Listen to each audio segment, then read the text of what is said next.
180 grados con RJR presenta 1844. Hecho simple. Un estudio sencillo de la doctrina del santuario y los 2300 días. En la producción del texto, Clifford Goldstein. Segunda parte. Respuesta a objeciones. Capítulo 8. Hola, ¿qué tal? Nuestro podcast de hoy es un poco pesado, más denso, así que tenga paciencia. Otro argumento que se opone a nuestra comprensión del juicio investigador es que la traducción purificado en Daniel 8:14 no es exacta. Purificado, según se dice, no es la traducción correcta.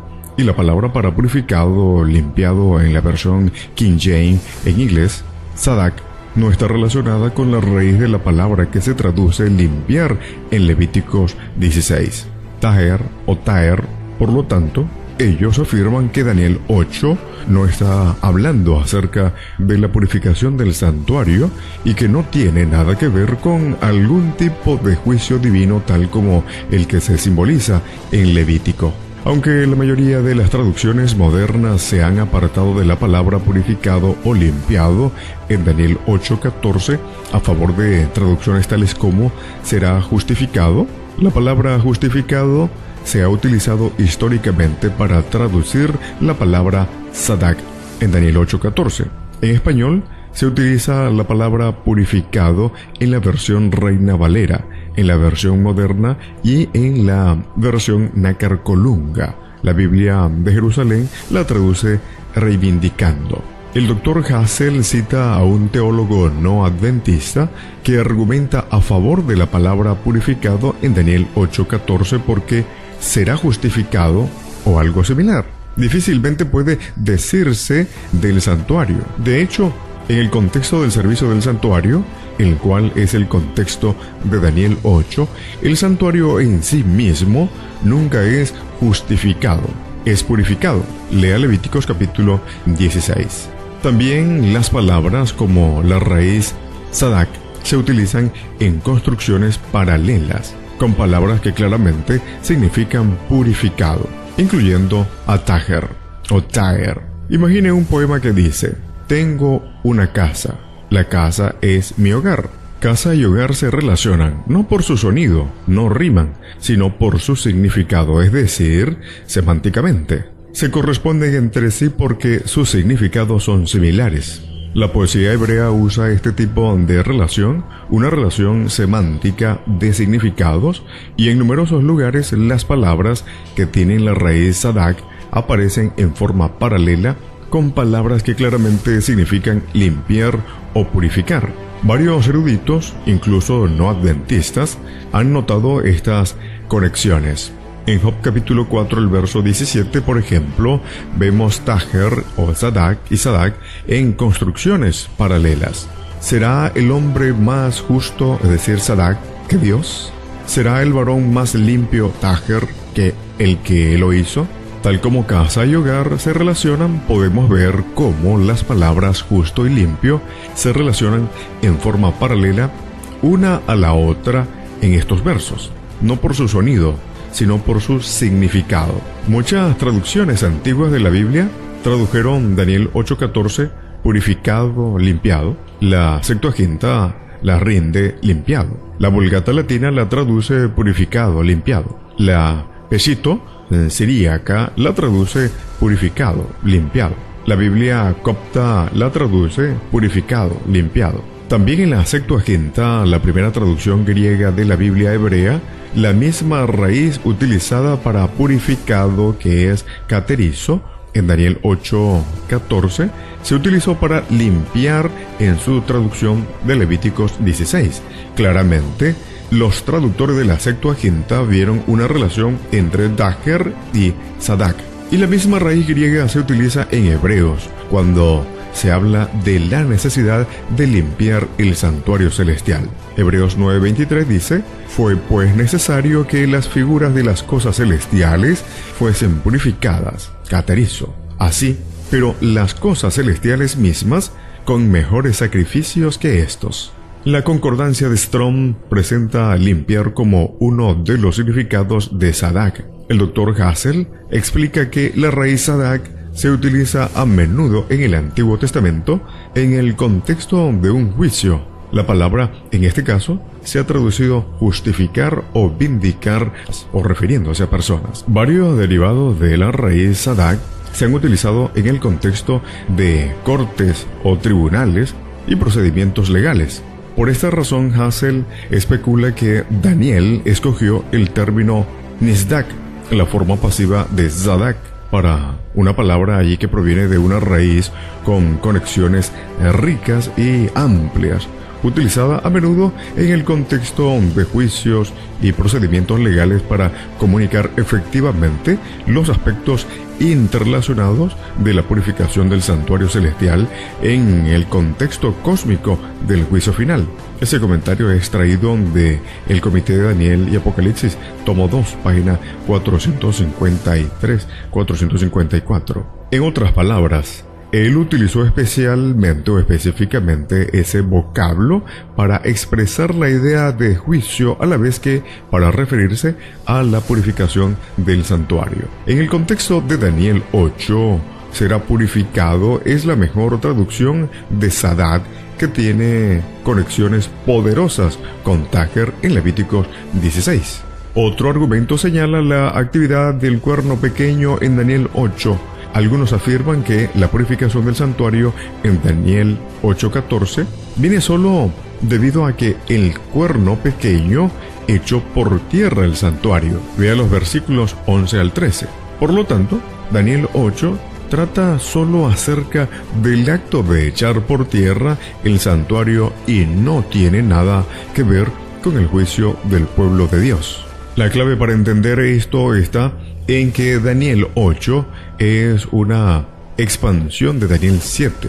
Daniel 8 complementa o añade otra dimensión de Daniel 7. Vimos cómo la purificación del santuario en el capítulo 8 describe la gran escena del juicio del capítulo 7, donde el pueblo de Dios fue juzgado favorablemente y se le dio el dominio. Daniel 8, sin embargo, introduce la idea del santuario, el sacerdocio y el ministerio celestial, ideas que no se mencionan en Daniel 7. Ambos capítulos tratan del mismo tema, pero desde perspectivas diferentes. Ambos capítulos, Daniel 7, 21 y 25 y Daniel 8, 24, se refieren también al pueblo de Dios que es perseguido por un sistema religioso apóstata. Daniel 7 concluye con la extinción de este poder apóstata cuando se le da el dominio a los santos del Altísimo, un énfasis que se encuentra en Daniel capítulo 7 y no en Daniel 8. Es la idea de un reino y dominio que se da al pueblo de Dios. Observe Daniel capítulo 7 versos 26 y 27. Este dominio es el resultado del juicio, que pone fin al poder blasfemo y perseguidor del cuerno pequeño. Lo que se destaca en Daniel 8 sobre el papado no es tanto su acto de persecución como su apostasía. El cuerno pequeño ha iniciado un sacerdocio, una mediación y un plan de salvación falsos. También Daniel 8, el cuerno pequeño, encuentra su derrota, será quebrantado, aunque no por mano humana, dice Daniel 8:25. Y aunque no se menciona en Daniel 8, el pueblo de Dios finalmente recibirá el reino que se menciona en la visión paralela de Daniel 7. En Daniel 8, el resultado de la purificación del santuario es lo que por último produce la destrucción del cuerno pequeño. En Daniel 7 fue juicio celestial lo que trajo el fin del cuerno pequeño. Obviamente, la actividad del cuerno pequeño estaba relacionada con la purificación del santuario porque, como sucede en el juicio en Daniel 7, el resultado de esa purificación finalmente conducirá a la destrucción del cuerno pequeño. Daniel 7 y 8 concluyen con la salvación y vindicación del pueblo de Dios, al igual que con la erradicación del cuerno pequeño.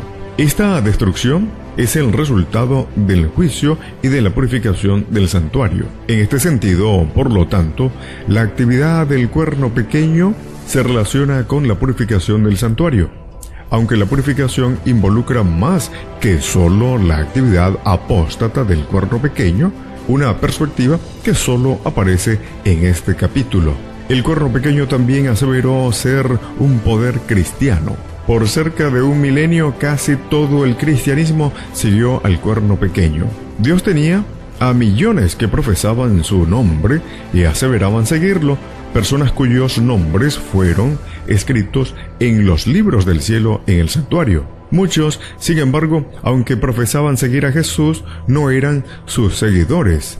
Es más, a menudo eran sus enemigos. Sus nombres serán borrados en el juicio, cuando el santuario sea purificado. Vea lo que dice Apocalipsis capítulo 3, el verso 5. La determinación de quién era o no era fiel no viene sino hasta la purificación del santuario, cuando los registros de los pecados de los que profesan seguir a Jesús son borrados, o sus propios nombres son borrados de los libros. En ese sentido, el cuerno pequeño también contaminó el santuario, porque el registro de los pecados de sus seguidores fueron registrados en él mismo. Otro aspecto posible, aunque ciertamente no primordial, es que el cuerno pequeño echó por tierra el lugar del santuario, no físicamente, sino al ocultar la verdad concerniente al mismo. Algunos sugieren que un cumplimiento de la purificación del santuario podría hacer que la verdad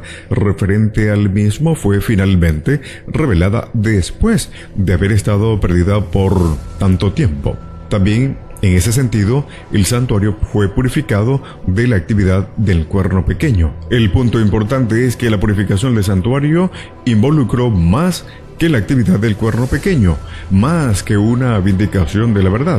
Gracias a Daniel 7 y al símbolo terrenal, entendemos que la purificación del santuario involucró un juicio de personas que profesan servir a Dios, que incluyó a aquellos que eran parte del cuerno pequeño.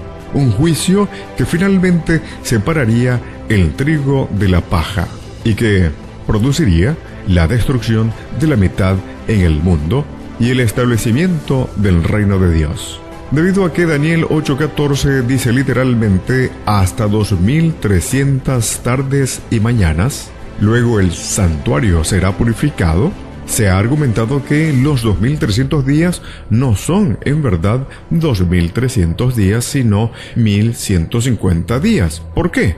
Porque tarde y mañana supuestamente representan los dos sacrificios que se ofrecían cada día.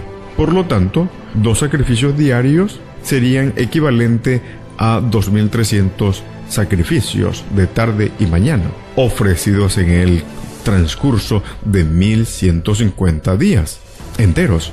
La versión en inglés, Today's English, lo traduce así. Si esta interpretación fuera correcta, entonces el santuario habría sido purificado no en 1844 después de Cristo, sino en el año 694 después de Cristo. ¿Representan los 2300 tardes y mañanas solo 1150 días? Se ha provisto numerosos argumentos, incluso por no adventistas, que prueban que no es así. En primer lugar, la secuencia tarde y mañana en Daniel 8:14 es lo opuesto a la secuencia utilizada en la Biblia para referirse a los 2 sacrificios diarios. Las ofrendas quemadas de la mañana y la tarde es la secuencia que la Biblia usa en forma firme y regular. Puede observar lo que dice el libro de Éxodo capítulo 29, el verso 39, y Números capítulo 28, el verso 4.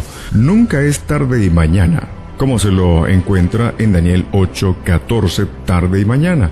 No tiene nada que ver con los sacrificios. Más bien, la secuencia de tarde y mañana de Daniel se encuentra en Génesis 1, que lo utiliza para referirse a un día completo, cuando los judíos deseaban referirse al día y la noche en forma separada, mencionaban el número de ambos, como sucede en la frase 4 días o 40 noches. Puede observar lo que dice Génesis capítulo 7, el verso 4 y el verso 12. Pero incluso allí, la expresión 40 días y 40 noches significó 40 días completos, no 20. La razón por la que algunos tratan de convertir los 2300 días en 1150 es para hacer que Antíoco Epífanes, un rey seleucida que persiguió a los judíos en el siglo II a.C., sea el objeto de la descripción del cuerno pequeño de Daniel 8. Si Antíoco, quien profanó el templo de Jerusalén, era el cuerno pequeño, entonces las profecías de Daniel 8 habrían sido cumplidas incluso antes del nacimiento de Jesús, anulando el significado de 1844. Pero la profanación del templo por Antíoco Epífanes duró solo 1080 días.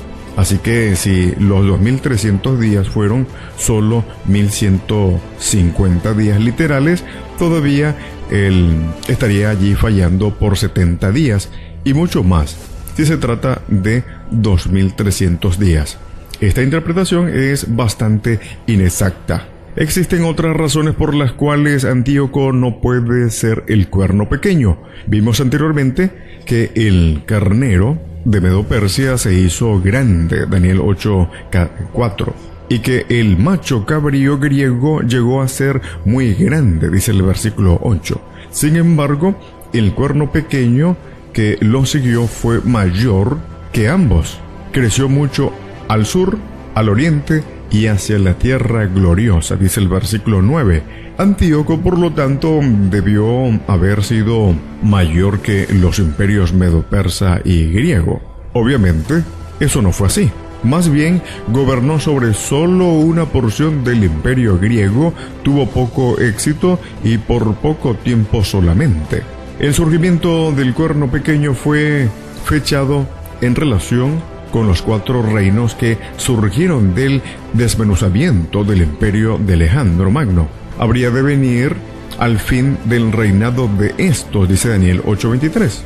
Uno de esos 4 reinos, la dinastía seleucida, de la cual surgió Antíoco, consistió de más de 20 reyes que reinaron desde el año 311 al año 65 a.C.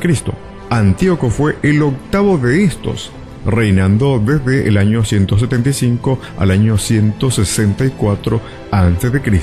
Es claro que, debido a que 12 reyes le siguieron y solo 7 le precedieron, él no surgió en el fin del reinado de estos. Así que Daniel 8 habla acerca del tiempo del fin. Vea el versículo 17. Es obvio que la muerte de Antíoco más de 150 años antes de Jesús no lo califica para ser colocado dentro de esa profecía de tiempo. Además, el cuerno pequeño quitó el continuo, o sea, el ministerio diario dentro del primer departamento. Antíoco, quien prohibió los sacrificios del templo, quitó más que solo el continuo, les prohibió ofrecer el sacrificio anual también. Aunque la profecía especifica que el cuerno pequeño solo quitaría el ministerio dentro del primer departamento, Antíoco quitó más que eso. En esto tampoco Antíoco se ajusta a la profecía. Muchos otros argumentos indican que Antíoco no es el cumplimiento de Daniel 8. En el tomo 1 de la serie producida por el Comité de Daniel y Apocalipsis, el Dr. Shea tiene un capítulo titulado ¿Por qué Antíoco IV no es el cuerno pequeño de Daniel 8?, que demuele la interpretación de Antíoco. Finalmente, ninguna exposición sobre las críticas contra 1844 estaría completa sin discutir Hebreos. Así que los oponentes aseguran que Hebreos coloca a Cristo directamente en el segundo departamento del santuario, el lugar santísimo, después de su ascensión. Usando la Nueva Versión Internacional en inglés y también la Reina Valera en español, con versículos tales como Hebreos capítulo 9, el verso 12, dice: y no por sangre de machos cabríos ni de becerros, sino por su propia sangre entró una vez para siempre en el lugar santísimo. Aseveran que Cristo ha estado en el segundo departamento desde el año 31 después de Cristo. anulando la creencia de que entró en el segundo departamento en 1844. ¿Es válido este argumento? Hebreos es un estudio de la superioridad de Jesucristo en comparación con cualquier sistema anterior al suyo. Enseña que Jesús inició una era nueva y mejor y un orden religioso nuevo y mejor. En efecto, Hebreos es un estudio de los contrastes entre lo antiguo y lo nuevo, entre una era y la otra. Hebreos contrasta el antiguo pacto con el nuevo. Puede observar lo que dice Hebreos capítulo 7, el verso 22, capítulo 8, el verso 6 al 8, capítulo 12, el verso 24. Contrasta el sacerdocio terrenal levítico con el sacerdocio nuevo y mejor de Jesús. Puede ver lo que dice Hebreos capítulo 8, el verso 4 al 5, el capítulo 7, el verso 11 al 15. Contrasta la sangre de animales del antiguo sistema con la mejor sangre de Jesús. Puede observar lo que dice Hebreos capítulo 9, el verso 13 y 14. Contrasta la antigua medición terrenal con la medición celestial nueva y mejor de Cristo. Hebreos capítulo 8, el verso 1. Contrasta el antiguo santuario terrenal con el nuevo y mejor santuario en el cielo. Leamos lo que dice Hebreos capítulo 9, el verso 11 al 12. Pero estando ya presente Cristo, sumo sacerdote de los bienes venideros, por el más amplio y más perfecto tabernáculo no hecho de manos, es decir, no de esta creación, y no por sangre de machos cabríos ni de becerros, sino por su propia sangre, entró una vez y para siempre en el lugar santísimo. Hablando del santuario, según la Biblia de Jerusalén, la de Bober Cantera, Nácar Colunga y la Reina Valera Antigua, habiendo obtenido eterna redención. Hebreos capítulo 9, verso 11 y 12. La frase en griego que se traduce lugar santísimo es la hagia, que literalmente significa lo santo. Este libro no trata acerca de en cuál apartamento entró Jesús en el santuario celestial. Lo importante es que Él está intercediendo allí por nosotros, un mejor mediador de un mejor pacto con mejor sangre, efectuando un mejor ministerio en un mejor santuario. Para aquellos que desean hacer un estudio más detallado sobre el término tahagia en la epístola de Hebreos, puede observar también el artículo lugar santísimo. La única vez que Hebreos habla del segundo departamento solo es en Hebreos capítulo 9, el verso 3. Al describir el sistema terrenal dice: tras el segundo velo estaba la parte del tabernáculo llamada el lugar santísimo. Bueno, aquí, sin lugar a dudas, el autor está hablando acerca del segundo departamento solamente y utiliza las palabras en plural, hagia, hagion. En ningún otro lugar en Hebreos se utiliza esta frase específica al describir dónde está Cristo en el cielo. Se utilizan diferentes palabras en plural, pero nunca hagia, hagion. La fórmula que hace referencia al segundo departamento exclusivamente. Si entró en el hagia, hagion, ¿por qué el libro de Hebreos no lo dice ni una vez? Si el escritor de Hebreos quería especificar que Cristo estaba en el segundo departamento, ¿por qué no usó hagia, hagion? Por ejemplo, en Hebreos capítulo 9, el verso 8, que dice: dando el Espíritu Santo a entender con esto que aún no se había manifestado el camino al lugar santísimo, entre tanto que la primera parte del tabernáculo estuviese en pie. Note el contraste, ¿no?, entre lo terrenal y lo celestial. Así que la Reina Valera erróneamente traduce como lugar santísimo la frase griega ton hagion, lo que se refiere, según Hebreos capítulo 8, el verso 2, al santuario celestial entero. Dice en la Biblia: ministro del santuario, es decir, del ton hagion, y de aquel verdadero tabernáculo que levantó el Señor y no el hombre.